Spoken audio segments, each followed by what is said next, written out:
Here's the real problem. The real problem is the overdevelopment, and they're tied together.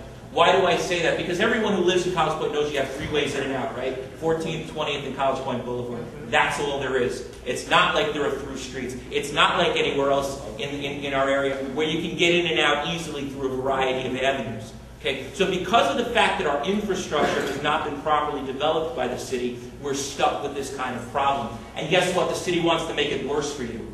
How is that? They're putting the police academy here. I think it's a great idea. I think it's fantastic. Except the problem is no one sat down with a map of the area and said, here's the traffic impact this is going to cause. Here's the transportation and infrastructure problem it's going to create. Here's the water and sewer transport problem that's going to be the direct result of this academy coming in. With 3,000 more commuters in and out to the area where we can only use one road to get there, College Point Boulevard. What are we going to do? We have the issue of now transporting those cadets and recruits, two different groups of people, plus the instructors, who are going to have to come out of Main Street Flushing on the 7 train and find their way into the neighborhood. We're going to have to find parking for them, because as you know, parking sucks already in our area. These are things that we're going to have no choice but to deal with and confront. And unfortunately, the plan as the city has laid it out for College Point Industrial Park with regards to Police Academy isn't enough. It doesn't deal with water and sewer. It doesn't deal with parking sufficiently. And it certainly doesn't deal with the transportation in and out that this is going to create. On top of it, and just something to throw in the back of your heads, you remember 5 years ago they started building the police pound there, a capital project, and they spent $15 million to do it? Guess what? They're knocking it down 5 years later.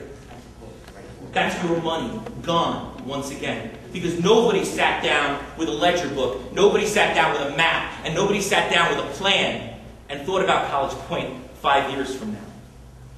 And if they're going to do it and throw the academy there now, somebody needs to put the brakes on and say, hey, wait a minute, let's at least consider what we need to plug in.